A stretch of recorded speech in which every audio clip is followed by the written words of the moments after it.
কিভাবে জানলেন এটা আমি? নামিরা এখনো ইলদিজের দিকে ফিরে তাকায়নি, ওদিকে ফিরে থেকেই প্রশ্নটা করলো। ভীত হয়ে পড়লো, চেষ্টা করছে নিজের কঠিনতা বজায় রাখতে। ইলদিজ বলল, কিছু সময় আগে মহলের ভিতর তোমাকে দেখেছিলাম। প্রথমে মনে হয়েছিল আমার দেখার ভুল, পরে প্রধান পরিচারিকার মুখে তোমার নাম শুনলাম। তিনি একজন পরিচারিকার কাছে তোমার উপর কোনো কাজ গোছানোর দায়িত্ব দিয়েছিলেন। তখনই বুঝলাম দেখার ভুল নয়, পরিচারিকা নামিরা ও আমার পরিচিত নামিরা দুজন আসলে একজন মানুষই। নামিরা চোখ বুজে ফেল, বিরক্ত ও অসহায়ত্বে। আর একটুখানি পরেই হয়তো সারা প্রাসাদের মানুষ জানতে পারবে তার পরিচয়। অতপরে বেশ নাটকীয় ও নির্মমভাবে তাকে হেনস্থা করা হবে ও পরিশেষে মৃত্যুদণ্ড। ইলদিজ নামিরার মৌনতা দেখে বলল, মৃত্যুর ভয় হচ্ছে? চোখ খুলো নামিরা। হ্যাঁ, সে ভয় পাচ্ছে, ভীষণ ভয়, কিন্তু কণ্ঠে তার চাপ না রেখে সাহসিকতার সাথে বলল, আপনার কি মনে হয় মৃত্যুর ভয় থাকলে সাহায্যে আসতাম? সেটাই তো। কেন এলে এখানে? তাও শুধু সাহায্যে এসেই ক্ষান্ত হওনি, রাজপ্রাসাদের ভিতর পর্যন্ত চলে এসেছ। কি উদ্দেশ্য? শত্রু রাজ্যকে ধ্বংস করে দেবে নাকি? আমি কখনো কিছু ধ্বংস করার কথা চিন্তা করি না, আর এই রাজ্যকেও আমার শত্রু বলে মানি না। কিন্তু এই রাজ্যে তোমার শত্রুই যদি এই রাজ্য জেনে যায় তুমি কে, তবে তোমাকে অবশ্যই মিত্র মনে করবে না, ধ্বংস করে দেবে তোমাকে। আপনি বুঝি সেই ধ্বংসের বাহক হবেন? ইলদিজ হাসলো নামিরার প্রশ্নে, নয় শব্দে। অতপর হঠাৎ বলল, এখনো মুখ দেখাতে এত কিসের কার্পণ্যতা? কতদিন হলো দেখিনি তোমায়, এবার অন্তত একবার দেখি। একবারই তাকাও কেবল। তবু ফিরল না নামিরা। যে মানুষটার জন্য তাকে মরতে হবে, সেই মানুষটার দিকে তাকাতেও ঘৃণাবোধ হবে তার। লোকটা নিষ্ঠুর, জঘন্য, যে কিনা নিজের স্ত্রীকে হত্যা করে অনুশোচনা বোধ করেনি। সেই মানুষ তার মৃত্যুর কারণ হতেও দুবার ভাববে না। নামিরা না তাকানোয় ইলদিজ বলল, বেশ, তাকেও না, কেবল শোনো।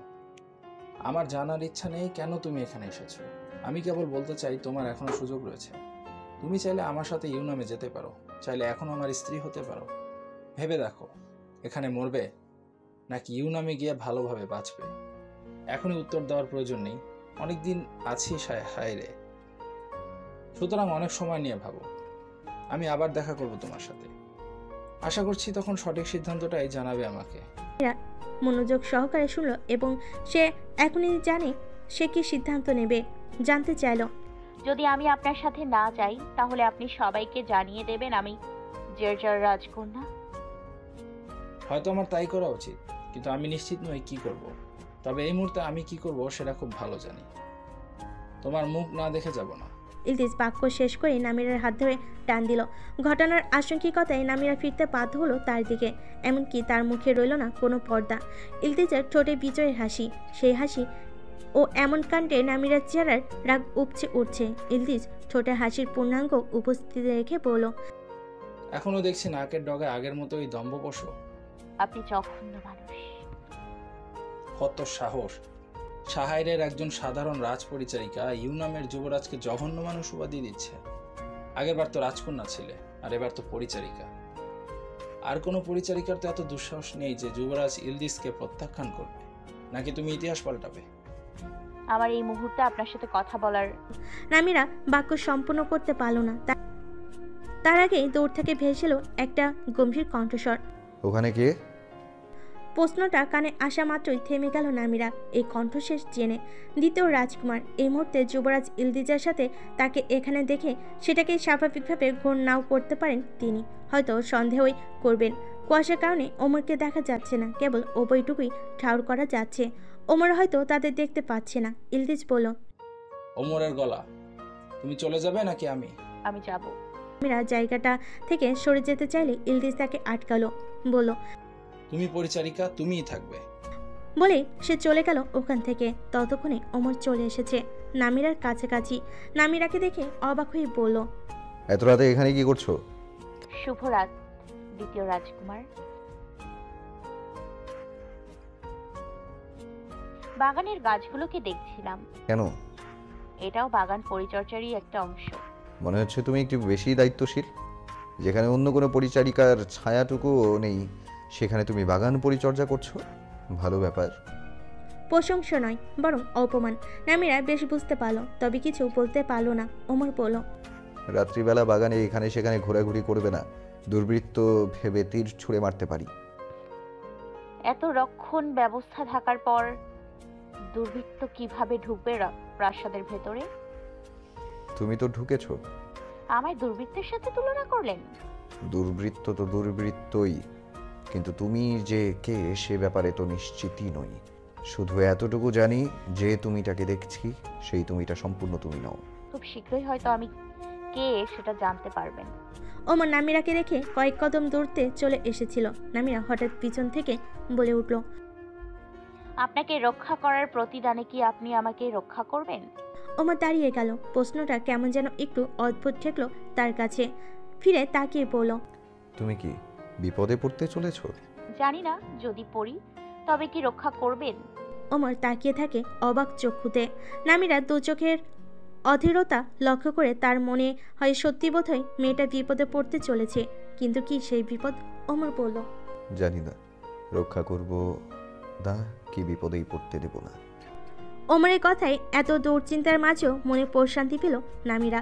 কিন্তু কেন? মানুষটা তো ভরসা জোগানোর মতো কেউ নাই, বরং আগে নিজে হুমকি দিত। ভালো ব্যবহার তো করেনি কখনো, তবু মানুষটার কথায় ভরসা পাচ্ছে। তবে সত্যি তো এটা যে যখন সে আসল পরিচয় জানবে তখন নিজে হয়তো মরিয়া হয়ে উঠবে শিরোচ্ছেদ করার জন্য। চিকিৎসালয়ের সামনে একাধিক ঘোড়ার পদস্থরের শব্দ শোনা গেল। ভিতরে থাকা চিকিৎসকেরা কেবল ঘোড়ার শব্দ শুনে বুঝতে পারল নামিকেও এসেছে। একজন পুরুষ চিকিৎসক উৎসুক হয়ে ছুটে গেল সদর দরজায়। দেখতে পেল প্রথম রাজকুমার ও তার অনুচরদের। সে ভিতরে এসে বলল, প্রথম রাজকুমার এসেছে। সবাই এই কথা শুনে ইনিভির দিকে তাকালো। প্রথম রাজকুমারের এখানে আসার পিছনে মূল কারণ যে ইনিভি তা কারোর বুঝতে বাকি নেই। ইনিভি সবার দৃষ্টির সম্মুখে খানিক লজ্জা পাওয়ার ভান করলো। হামজালা চিকিৎসালয়ের ভিতরে প্রবেশ করা মাত্রই সবাই সমস্বরে অভিবাদন জানালো তাকে। হামজালা এগুলো সিধা ইনিভিরের টেবিলের দিকে। ইনিভির বলল, বসুন দয়া করে। হামজালা বসলো। এবার তাকালো অন্যান্য চিকিৎসকদের দিকে। সবাই উৎসুক হয়ে তাকেই দেখছে। হামজালা আবার ইনিভিরের উপর দৃষ্টি নিয়ে এসে বলল, চিকিৎসক ইনিভিরের নিকট থেকে কি সামান্য চিকিৎসা পেতে পারি? রাজকুমারের জন্য সামান্য নয়। যদি আপনি চান তবে আপনি ব্যতীত সবাইকে চিকিৎসা দেওয়া থেকে বিরত থাকব। চিকিৎসা করুন তাহলে। হৃদয়ের চিকিৎসা কেমন করতে পারেন? লজ্জায় লাল হয়ে ওঠে ইনিভিরের গাল। তবু অবিচল কণ্ঠে বলল, চিকিৎসা তো ভালোই করতে পারে, তবে এত ভালো হৃদয়ের অসুখও যে বাঁধাতে পারি জানা ছিল না। হামজালা হাসলো। মেয়েটার এমন অকপটে কথা তার হৃদয় ছুঁয়ে যায়। বলল, কেবল অসুখ নয়, কঠিন অসুখ, যা থেকে আরোগ্য লাভের জন্য আপনাকেই প্রয়োজন। হামজালা অনুচরদের দিকে হাত বাড়ল। একজন অনুচর হামজালার হাতে তুলে দিল একটা ফুল ভর্তি ঝুড়ি। বিভিন্ন রঙের বিভিন্ন গঠনের মনোরম ফুল শোভা পাচ্ছে ঝুড়ির ভিতর। হামজালা ঝুড়িটা ইনিভিরের টেবিলে রেখে বলল, বিয়ের জন্য অভিনন্দন। আশা করছি আপনার বর পছন্দ হয়েছে। উঠে দাঁড়ালো হামজালা। তাকে অনুসরণ করে সব অনুচরেরা বের হয়ে গেল চিকিৎসালয় থেকে। একজন পূর্ণবয়স্ক চিকিৎসক বললেন, এমনটা এর আগেও কখনো হয়নি সাহেরে যে কোনো রাজকুমার রাজ চিকিৎসককে বিয়ে করেছে। তুমি ভাগ্যবতী ইনিভির। অন্য একজন পুরুষ চিকিৎসক বলল, তবে আমি একটা গুজব শুনেছি, রাজা নাকি দ্বিতীয় রাজকুমারের সঙ্গে বিয়ে দিতে চেয়েছিল ইনিভির, কিন্তু দ্বিতীয় রাজকুমার নাকচ করে দেন। এরপর রাজা প্রথম রাজকুমারকে বিয়ের কথা বলেন এবং উনি রাজি হন। কি বলছো, ঘটনা সত্য? হয়তো সত্যি। প্রাক্তন রাজা মুক্তাসিমের চিকিৎসার জন্য আমাকে ডাকা হয়েছিল, তখন আমি পরিচারিকাদের বলতে শুনেছি। সব চিকিৎসকদের মাঝে এখন এ নিয়ে নানাবিধ মন্তব্যের সৃষ্টি হলো। তবে ইনিভিরের এটা নিয়ে অত মাথা ব্যথা নেই। কিন্তু ওমর তাকে অপমান করেছে এই কথাও তো ভোলার নয়। যদিও তার চাও ছিল হামজালাই তার স্বামী হোক। ইনিভির ঝুড়ি থেকে একটা ফুল তুলে নিল হাতে। ফুলটাকে ঘুরিয়ে ফিরিয়ে দেখলো ভালো করে। তারপর আচমকাই ফুলটাকে ডোলে মুচড়ে ফেলো। বিড়বিড় করে ওমরের উদ্দেশ্যে বলল, তোমার ভাইয়ের অহংকার তো ধুলোয় মিশিয়ে দিয়েছি, তোমাকেও কি তাই করতে হবে? চিকিৎসক ইনভিরকে না করে দাও। এত স্পর্ধা। প্রভাতী সময় বাগান পরিচারিকারা বাগানে কাজ করছে। এক স্থানে গাছ উঠিয়ে অন্য স্থানে লাগানোর নির্দেশ দেওয়া হয়েছে, কিন্তু কোন জায়গায় লাগানো হবে সেটা বলা হয়নি। যে গাছগুলো ওঠানোর কথা ছিল ওঠানো হয়ে গেছে। একজন পরিচারিকা নামিরাকে বলল, প্রধান পরিচালিকার কাছে যাও, গিয়ে জিজ্ঞেস করো এগুলোকে কোথায় লাগানো হবে। প্রধান পরিচারিকাকে নামিরা ভীষণ অপছন্দ করে, প্রধান পরিচারিকাও তাকে অপছন্দ করে। নামিরা সবসময় চায় ওই মহিলাকে এড়িয়ে চলতে, তাই এটা জিজ্ঞেস করতে যাওয়া তার জন্য অসম্ভব। সে বলল, আমি পারবো না, অন্য কাউকে যেতে বলুন। বড়দের মুখের উপর কথা, তোমাকে যেতে বলছি তাই তুমি যাবে। প্রাসাদের নিয়মই এমন, বড়রা যা বলবে তাই মেনে চলতে হবে। যাও। নামিরার মাঝে তবু যাওয়ার কোনো লক্ষ্য নেই। নামিরা যখন প্রাসাদে এসেছিল সেই একই সময়ে আসা অন্য এক পরিচারিকা বলল, আমি যাচ্ছি, তোমাকে যেতে বলছি আমি, তুমি যাও। আর যদি না যাও তবে প্রধান পরিচালিকা ও মহল পরিচালকদের কাছে নালিশ দেব। তুমি আমাদের অবমাননা করছো সর্বক্ষণ। নামিরার বুঝতে সমস্যা হলো এই মহিলা প্রধান পরিচারিকার অনুগত ব্যক্তি, আর ওদের সাথে কথা দীর্ঘ করে লাভ নেই। সেই মহলের দিকে এগুলো। বাসিমা এ সময় নিজের শয়নকক্ষেই থাকবে হয়তো, তার শয়নকক্ষ প্রথম স্তরে। নামিরা তার শয়নকক্ষের সামনে এসে দাঁড়ালো, করকাত করতে গিয়েও থামলো আবার। ভিতরে প্রধান পরিচারিকার সঙ্গে কেউ একজন রয়েছে, একজন পুরুষ মানুষ। কে হতে পারে? এই সকালবেলা কার সঙ্গে সলা পরামর্শ হচ্ছে? নামিরা কৌতূহলী হয়ে কান পাতল। বাসিমার গলা শোনা গেল খুবই তীক্ষ্ণভাবে। এটা কি বিষ? ভিতর অবস্থানরত পুরুষটিও ক্ষীণ কণ্ঠে বলল, ভিন রাজ্য থেকে আনিয়েছি, বেশ কার্যকর। খাওয়ার অনেকক্ষণ পর বিষের প্রতিক্রিয়া প্রকাশ পায়, কাজেই বোঝারও উপায় নেই কখন কিভাবে কি ঘটলো। বিষ নিয়ে আলোচনা চলছে জেনে খুব অবাক হলো নামিরা। বিষ দিয়ে কী হবে? সে আরও ভালোভাবে ভিতরে কথোপকথন শোনার জন্য একদম দরজার সাথে মিশে দাঁড়ালো। বাসিমের কণ্ঠস্বর ফের শোনা গেল, তাহলে তো খুব ভালো জিনিসই বলা যায়। তো এটা 2 রাজকুমারের দুপুরের খাবারে মিশিয়ে দেব? কেবল ওমরের খাবারে। নামিরা আটকে উঠল। আবার রাজকুমারদের হত্যার চেষ্টা? এই হত্যা চেষ্টার সঙ্গে কিনা সঙ্গে প্রাসাদের লোক জড়িত? এভাবে ঠকাচ্ছে প্রধান পরিচারিকা, এভাবে বিশ্বাসঘাতকতা করছে।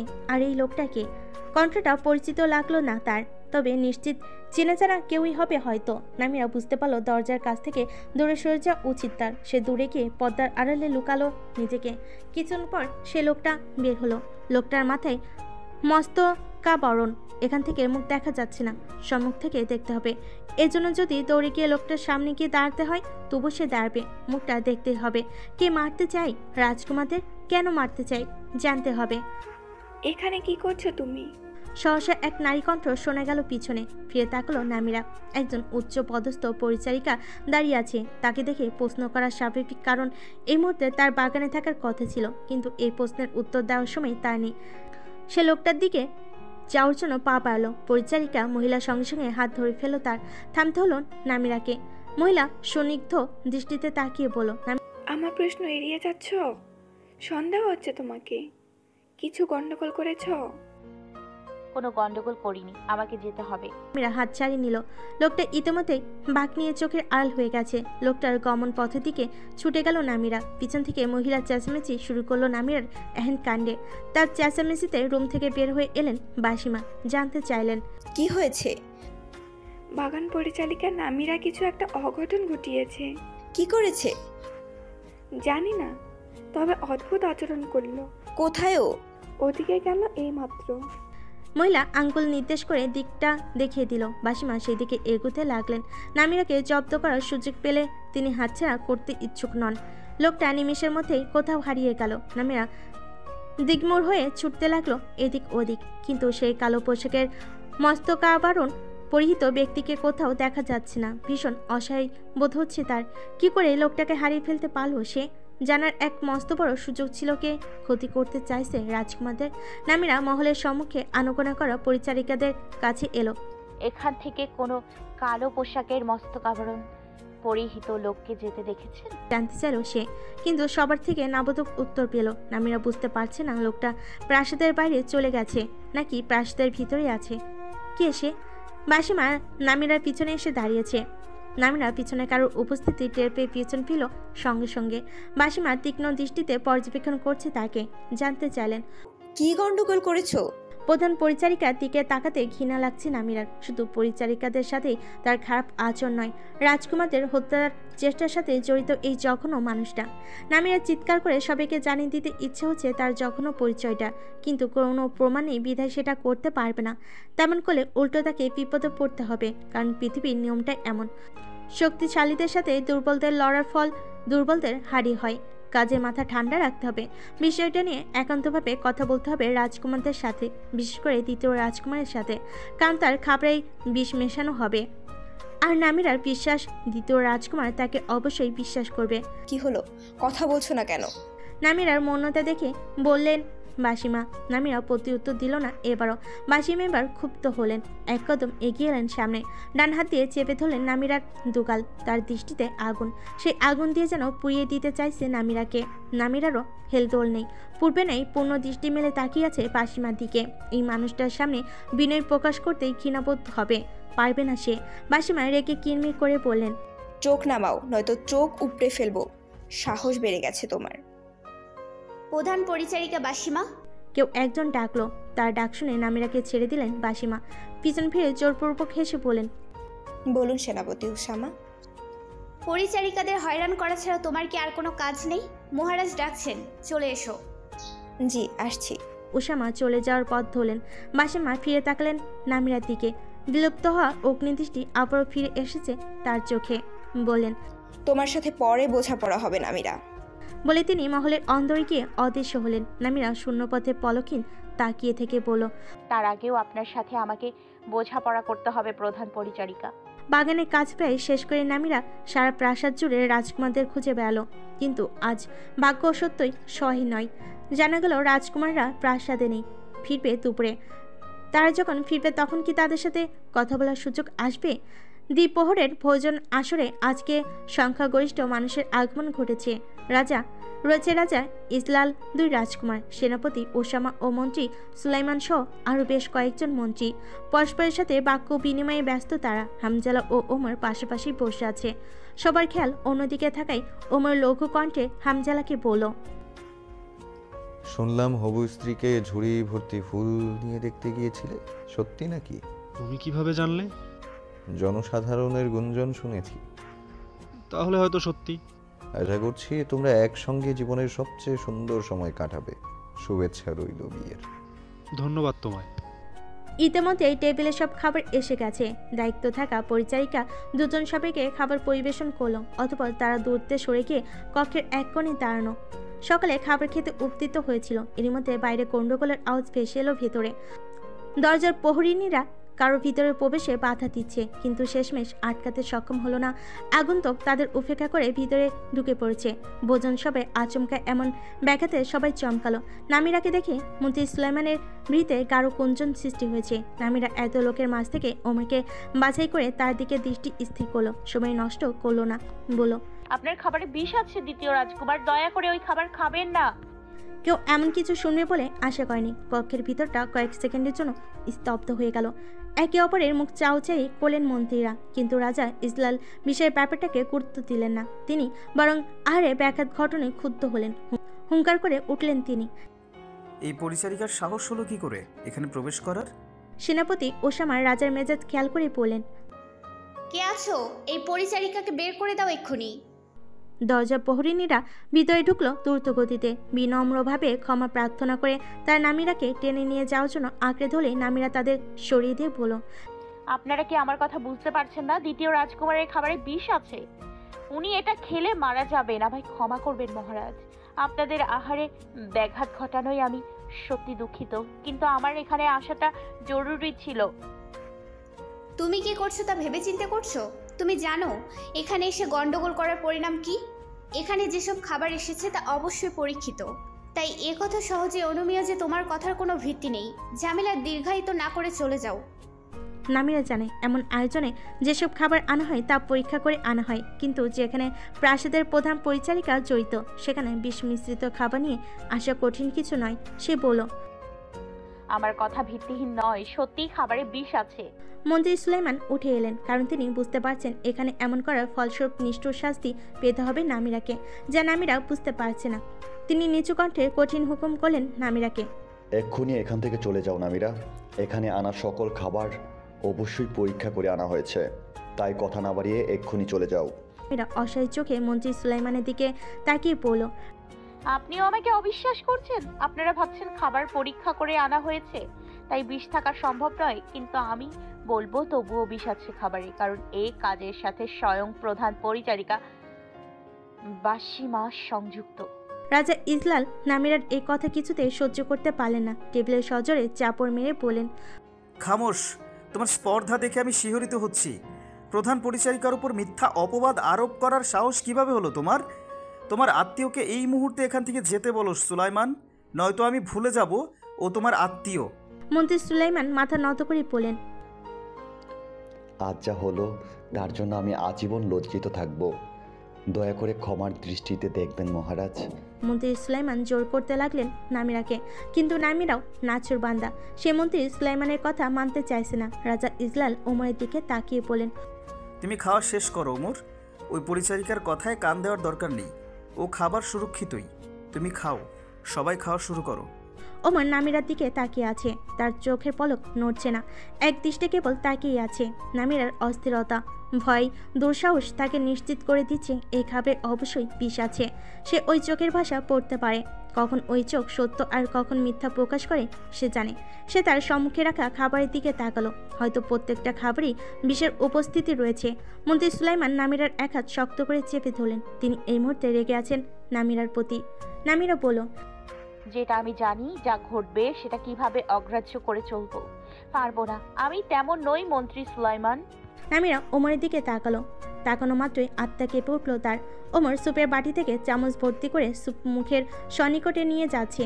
হ্যাঁ, সে স্যুপ খেতে উদ্যত। নামিরা মন্ত্রী সুলাইমানের শক্ত হাতের বন্ধন ছিন্ন করে ওমরের দিকে ছুটে গেল, আঁকড়ে ধরল ওমরের চামচ ধরে রাখা হাতটা। সে চামচের স্যুপ সে খেতে চাইছিল, সবে আরও একবার গভীরভাবে চমকালো। একজন পরিচারিকা হয়ে রাজকুমারের হাত আঁকড়ে ধরেছে আর আহারে বাধা দিচ্ছে, এত দুঃসাহস! নামিরা দৃঢ় গলায় ওমরকে বলল, বললাম না বিষ আছে, মরতে চান? ওমর বাখিন তাকিয়ে রইল নামিরার দিকে। নামিরার উপর থেকে সে দৃষ্টি সরাতে পারছে না। সে আসলে এই স্যুপ কখনোই খেত না। সে দেখতে চেয়েছে এটা খেতে উদ্যত হলে নামিরা কেমন আচরণ করবে। তার প্রত্যাশা অনুযায়ী আচরণটা করেছে। ওমরের হঠাৎ মনে হয়, কোনো বিষ তাকে হত্যা করতে সক্ষম হোক বা না হোক, এই মেয়েটা অবশ্যই একসময় তার হৃদয়কে হত্যা করবে। উপস্থিত সবাই রাগান্বিত, বিরক্ত নামিরার প্রতি। ওসামা বলেন, বেয়াদবের মতো রাজকুমারের হাত আঁকড়ে ধরেছে, এই মেয়ের কঠিন সাজা প্রাপ্য। নামিরা ওমরের হাত ছেড়ে দিল। হামজেলা অবাক হয়ে দেখছে নামিরাকে। এত বলার পরও মেয়েটা নিজের কথায় অটুট এবং সেখান থেকে যায়নি।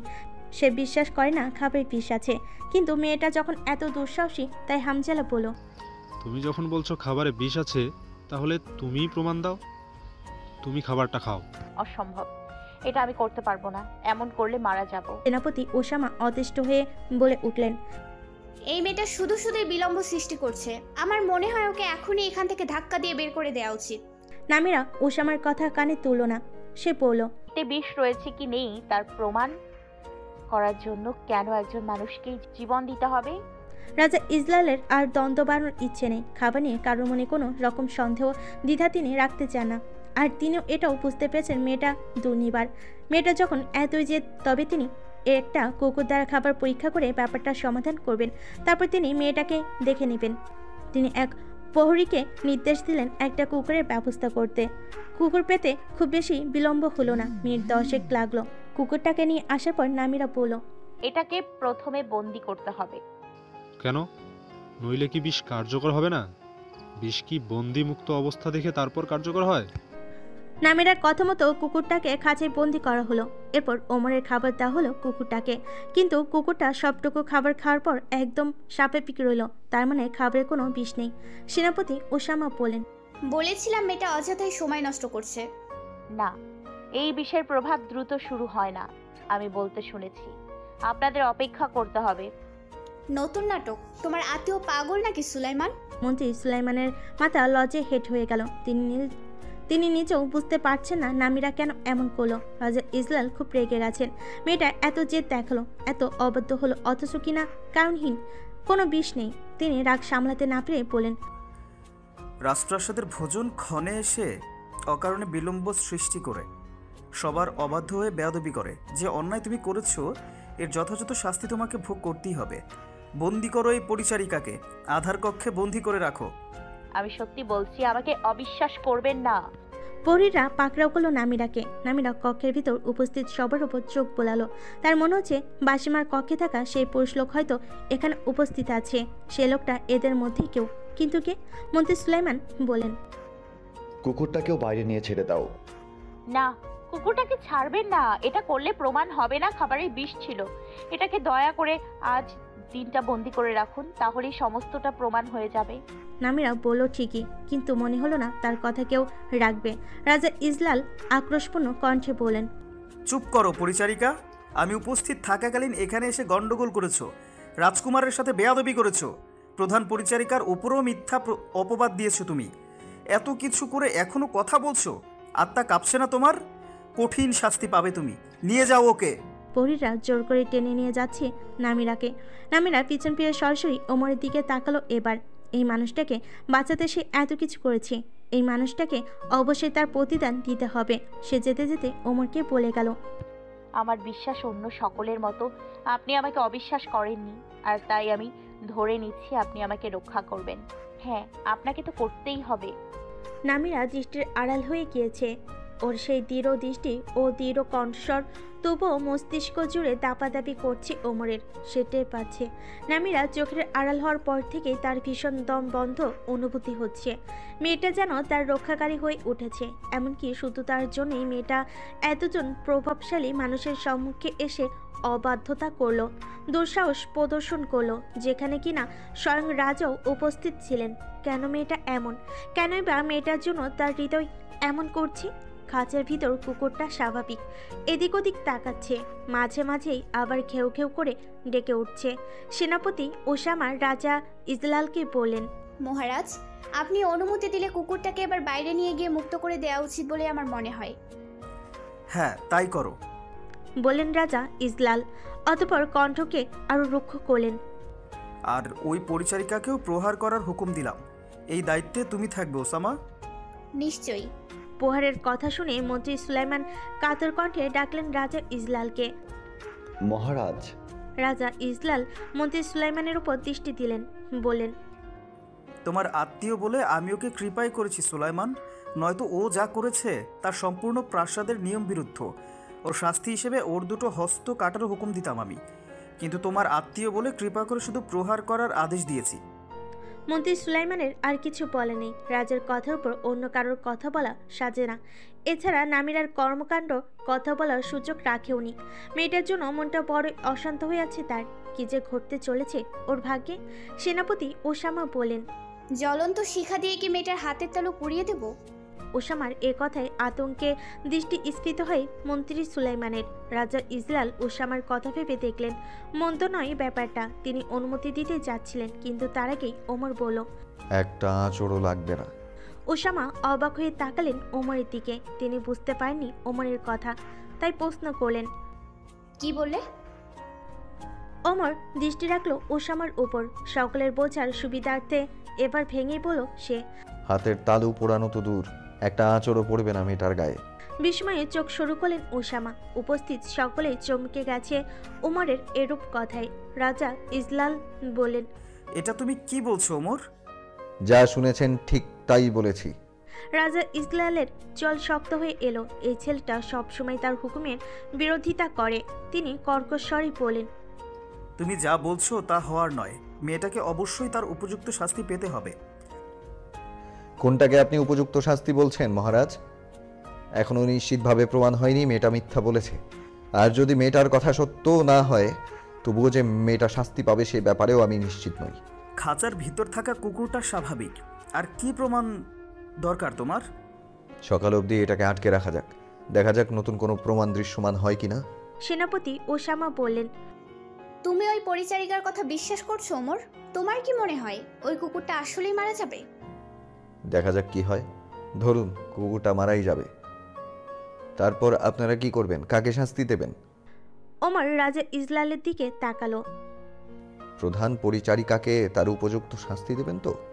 তুমি ওই মেয়েটাকে বিশ্বাস করে প্রধান পরিচারিকার উপর সন্দেহ করছো? তোমার কি মাথা খারাপ হয়ে গেছে?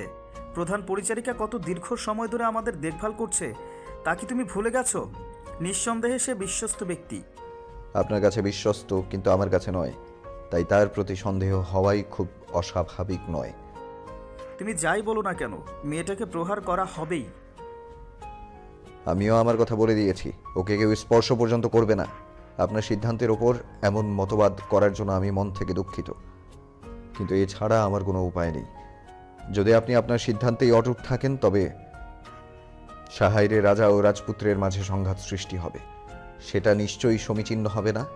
বহির্বিশ্বে এমন ঘটনা নিন্দা কুড়াবে বলে আমার ধারণা। ওমর, ভেবে দেখুন আমার সাথে সংঘাত করা কতটুকু মঙ্গলজনক হবে। রাজা ইজলালের মস্তিষ্ক উত্তপ্ত। তার ইচ্ছে হচ্ছে ওমরকেও অন্ধকার কক্ষে বন্দি করে রাখার হুকুম দিতে, কিন্তু পারছে না। কারণ এখানে অনেকেই রয়েছে যারা ওমরকে পছন্দ করে। দাদা মুবতাসিমের কাছেও নাতিরা অতিশয় প্রিয়। এছাড়াও ওমর রাজার পুত্র, সেও পুত্রকে চাইলে তিনি বাকি 10 জন ব্যক্তির মতো সাজা দিতে পারবেন না। রাজা ইজলাল বললেন, বেশ, আমি আমার সন্তানের কথাকে গুরুত্ব দিলাম, তুলে নিলাম আমার হুকুম। কিন্তু যদি এই কুকুর মারা না যায়, যদি ওই পরিচারিকা চূড়ান্তভাবে দোষী সাব্যস্ত হয়, তবে কেবল প্রহার নয়, ওই পরিচারিকার 2 হাতও কেটে ফেলা হবে। আর এর জন্য দায়ী থাকবে তুমি। আমি দায়ী থাকতে পছন্দ করব না, তার চেয়ে বরং আমার হাত দুটোই কাটবেন। বলে ওমর বের হয়ে গেল ভোজন কক্ষ থেকে। হামজালার ঠোঁটে করে হাসি। ভাইয়ের দূরদর্শিতায় সে মুগ্ধ। মাঝে মাঝে তার মনে হয় তার মায়ের মতোই হওয়া উচিত ছিল, কিন্তু সেটা ক্ষণিকের চিন্তন। প্রকৃত অর্থে সে যেমন তেমনভাবেই সে খুশি। সন্ধ্যা পেরিয়ে রাত ঝেঁকে বসেছে সাইরে। আজ ভীষণ শীতলতম রাত। সাদা সাদা বরফকণা ওড়াউড়ি করছে। বাগানের সবুজ ঘাসগুলো ঢাকা পড়েছে বরফের প্রলেপে। পুষ্প উদ্ভিদগুলোর মাথায় মাথায় বরফের কঠিন আসন বসেছে।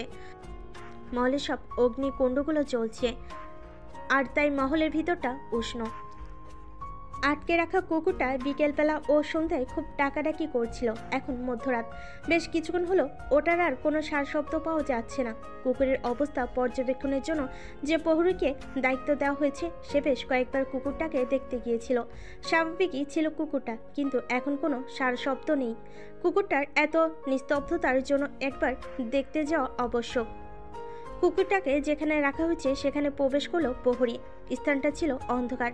তার হাতে আলোক যন্ত্র। কুকুরের খাঁচের উপর আলো ফেলো সে। কুকুরটা কি ঘুমাচ্ছে? সে পা দিয়ে খাঁচে আঘাত করলো। ঝনঝন করে উঠল লোহার খাঁচাটা। সে শব্দ এত জোরালো যে কুকুরটার অবশ্যই জেগে ওঠার কথা, কিন্তু কুকুরটা নিস্তেজ, কারণ কুকুরটা মৃত এটা নিশ্চিত হয়ে অন্ধকার স্থানটা থেকে বের হয়ে এলো প্রহরী। কুকুরের কি অবস্থা সেটা প্রথমে দ্বিতীয় রাজকুমারকে জানানোর আদেশ রয়েছে, তাই সে এগিয়ে চলো ওমরের কক্ষের দিকে। দুপুরের পর সারাদিনে আর প্রাসাদ থেকে বাইরে বের হয়নি ওমর। নামিরার কথা ভেবে সে ভীষণ চিন্তিত। যদি কুকুরটা মারা না যায় তবে কি হবে? আগামী পরিস্থিতি তার জন্য যে এত করলো, তাকে সে কিছুতেই ক্ষতির সম্মুখীন হতে দেবে না। নিজের সর্বোচ্চটা দিয়ে রক্ষা করবে। হামজালা ওমরের মুখের দিকে তাকিয়ে বুঝতে পারছে ওমর নামিরার কথা ভাবছে। মেয়েটা আজ যা করলো তাতে ভাবা স্বাভাবিক, আবার কিছুটা অস্বাভাবিকও। ওমর সারাদিনের বাইরে বের হয়নি বিধায় হামজালাও বের হয়নি। তার মনে হয়েছে ওমরের সাথে থাকাই জরুরি। তাদের আলোচনা করতে হবে, যেটা সে এখনো শুরু করতে পারেনি। ধরি নামিরাই সঠিক। সত্যি প্রধান পরিচারিকাই এর সাথে জড়িত, কিন্তু তার সাথে সংযুক্ত হয়ে কাজটা করলো কে? এটাও কি আব্বুজানের কাজ? হতেই পারে। ঘটা করে আসলে তিনি ভোজন আসর বসাননি, ছেলের মৃত্যুর আসর বসিয়েছিলেন। বুদ্ধিমানের মতো কাজ করেছেন, যাতে কারো সন্দেহটুকু না হয়। নামিরার কথা মনে আছে? নামিরা বলেছিল এই বিষের প্রতিক্রিয়া দ্রুত প্রকাশ পায় না, যার মানে এটার প্রতিক্রিয়া অনেক পরে প্রকাশ পেত। হয়তো এমন সময় বা এমনভাবে বিষটা নিজের কাজ শেষ করতো যাতে তুমি কিভাবে মারা গেছো সেটাই একটা রহস্য থাকতো।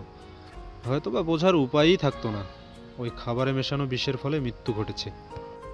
তার মানে তুমি বলতে চাইছো আব্বু জানি করেছে? বলতে চাইছি না, আমি নিশ্চিত।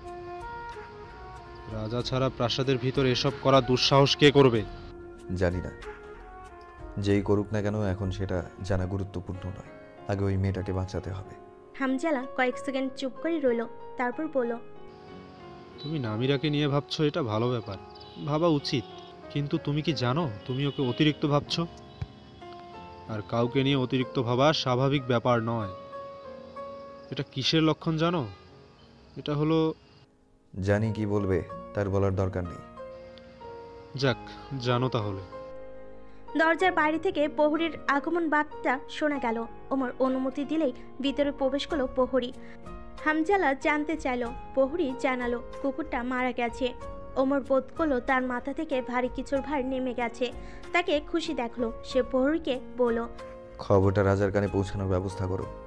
প্রহরী রাজকুমারের প্রতি আনুগত্য প্রকাশ করে চলে গেল। রাজার কাছে কুকুরের মৃত্যু খবর পৌঁছালো মহল পরিচালকের মাধ্যমে। রাজা ইজলাল তখন নিজ শয়নকক্ষে অবস্থান করছিলেন। মহল পরিচালক সেখানে উপস্থিত হলে রাজা ইজলাল তার আগমনের কারণ জানতে চাইলেন। মহল পরিচালক বললেন কুকুরটা মারা গেছে। রাজা ইজলাল এমন সংবাদের জন্য প্রস্তুত ছিলেন না। তিনি ধরে নিয়েছিলেন কুকুরটা মারা যাবে না, আর তিনি দ্বিতীয় রাজকুমারকে জব্দ করার সুযোগ পাবেন। কিন্তু কুকুরটার মারা যাওয়ার তো এটাই প্রমাণ হয় যে খাবারে সত্যি বিষ ছিল। তবে কি ওই মেয়েটার কথাই ঠিক? রাজা ইজলালের হাতের মুঠো শক্ত হয়ে আসে ক্রোধে। তিনি মহল পরিচালককে বললেন, প্রহরী পাঠাও, প্রধান পরিচারিকা বাসিমাকে নিয়ে আসতে বলো আমার নিকট। নামিরাকে যে কক্ষে আটকে রাখা হয়েছে সেটা রাজবন্দিশালা নয়, যেখানে সে সামিউনের কর্মচারী থাকাকালীন বন্দী ছিল। এটা পুরো ভিন্ন একটা জায়গা। ভীষণ ক্ষুদ্র আয়তন, দরজা ব্যতীত সবটাই দেওয়াল দ্বারা আবৃত। আর এটা অন্ধকারাচ্ছন্ন। দিনের বেলায়ও অন্ধকার ছিল, আর এখন রাতের বেলায়ও তাই। একটা মাত্র ক্ষুদ্র গোলাকৃতির ছিদ্র আছে কক্ষটায়, যা কিনা ভীষণ উপরে, যেটা দিয়ে দিনের আলো তেমন আসেনি, যার কারণে অন্ধকারই ছিল কক্ষটা। কিন্তু এই রাত্রিকালে হওয়ার তুষারপাতের শীতলতা ঠিকই আসছে।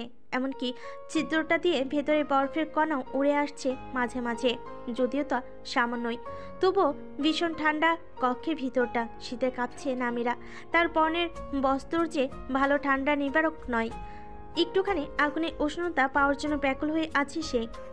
অন্ধকার দেখতে দেখতে তার মনে হচ্ছে সে বোধহয় আর কখনো আলো দেখতে পারবে না। এমনকি এই কক্ষ থেকে শোনা যাচ্ছে না কোনো শব্দ, না মানুষের কণ্ঠস্বর, আর না কোনো পশু পাখির ডাক। মনে হচ্ছে সে বুঝি পৃথিবী থেকে বিচ্ছিন্ন, মৃত্যুর দ্বার প্রান্তে আছে। এখানে কেবল শূন্যতা, আর কেবল শূন্যতাই আছে। কিন্তু সে এও জানে, যার জন্য সে এখন অবধি আসতে দ্বিধা করেনি, সে মানুষটা অবশ্যই তার প্রতিদান দিতে আসবে। আর সে সেই মানুষটার প্রতীক্ষায় আছে। এমনকি সেই মানুষটার কথা ভেবে সে ভয়ও পাচ্ছে না। কি আশ্চর্য, হঠাৎ ওই মানুষটার প্রতি এত ভরসা বোধ করছে কেন? অন্ধকার কক্ষের দরজাটা আচমকা খুলে গেল। প্রথমটাই সামান্য চমকালো নামিরা। খোলা দরজা দিয়ে বাইরে চলমান আলোর খানিকটা ভিতরে এসে পড়েছে। সেই আলোয় কারোর ছায়া পড়েছে মেঝেতে। মানুষটা ভিতরে ঢুকলো। তার সাথে ঢুকলো আরও একজন প্রহরী। প্রহরীর হাতে লণ্ঠন। লণ্ঠনের হলদে আলোয় নামিরা একটি পরিচিত মুখ দেখতে পেল, আর সেই মুখটা দ্বিতীয় রাজকুমারের। নামিরা চিনতে বিন্দুমাত্র সমস্যা হলো না। নামিরা জড়সড় হয়ে কক্ষের এক কোণেই বসে আছে। নিস্তেজ লাগছে তাকে দেখতে। একই তো দুপুর থেকে অনাহারে আছে, এক ফোঁটাও পানি পায়নি এই জঘন্য কক্ষটার ভিতর থাকাকালীন। তার উপর আবার রাত হতেই ভয়ঙ্কর ঠান্ডার অত্যাচার। দুই মিলিয়ে বিমর্ষ দেখাচ্ছে তাকে। এমন অবস্থায়ও তার ঠোঁটে ফুটে উঠল এক টুকরো প্রাণঞ্জল হাসি। বলল, আমি জানতাম আপনি আসবেন। ওমর তাকিয়ে আছে নামিরার হাসি মুখে। নামিরার ঠোঁটের ওই এক টুকরো হাসি তার সারাদিনের অবসাদ মুছে দিয়েছে। সে বলল, বেশি দেরি করে ফেলেছি? নামিরা নিরুত্তর রইল। ওমর নিজের এক হাত বাড়িয়ে দিল নামিরার দিকে। নামিরা অবাক হয়ে তাকালো। এতটা মানবতা সে আশা করেনি। তার সংশয় হচ্ছে রাজকুমারের বাড়িয়ে দেওয়া হাত ধরে কি ঠিক হবে, নাকি ধরতে গেলে সে হাত সরিয়ে নিয়ে বিদ্রুপ করে হাসবে। নামিরার মনে হলো না, এই মানুষটা পারবে না তেমন করতে, বরং সে নির্দ্বিধায় ধরতে পারে সাহায্যকারীর ওই হাত। নামিরা ওমরের হাতে হাত রাখতেই ওমর তাকে টেনে তুলল। নামিরা শীতে কাঁপছে লক্ষ্য করে ওমর তার গায়ের অতিরিক্ত শীত পোশাকটি খুলে দিয়ে দিল নামিরার গায়ে। নামিরা এটার জন্য একদমই প্রস্তুত ছিল না। চকিতে বিস্ময় আঁখি মেলে তাকালো ওমরের দিকে। ওমরের সাথে আসা প্রহরীর চোখও বড় হয়ে গেছে বিস্ময়ে, কারণ এর আগে কোনো রাজকুমার কোনো পরিচারিকাকে নিজের পোশাক দিয়েছে তা সে দেখেনি। এটা তার কাছে নতুন অভিজ্ঞতা। দরজায় একটা নতুন মুখ দেখা গেল। হামজালা এসে দাঁড়িয়েছে। নামিরাকে দেখে ভুরু কুচকে গেল তার। নামিরার গায়ে ওমরের পোশাক। সে ওমরের দিকে তাকিয়ে বলল, এটা কি করেছো তুমি? তোমার পোশাক মানুষজন দেখবে ওমর। আব্বুজানের কানে গেলে কি ভাববেন? রাজকুমার হয়ে একজন পরিচারিকাকে নিজের পোশাক দিয়েছো। ওমর নামিরার দিকে তাকিয়ে থেকেই বলল, রাজকুমার হয়ে একজন পরিচারিকাকে নিজের পোশাক দেয়া দৃষ্টিকটু হতেই পারে, কিন্তু আমি তো কোনো পরিচারিকাকে পোশাক দেইনি। ও আমার অন্য কেউ, আমার প্রাণ রক্ষাকারী। হ্যালো বন্ধুরা, পরবর্তী পার্ট খুব তাড়াতাড়ি আসবে, তো সবাই অপেক্ষায় থাকো। আর চ্যানেলটি যারা এখনো সাবস্ক্রাইব করোনি তারা পরবর্তী পার্ট দেখার জন্য চ্যানেলটি সাবস্ক্রাইব করে রেখো। ধন্যবাদ সবাইকে, আমাদের সাথেই থেকো।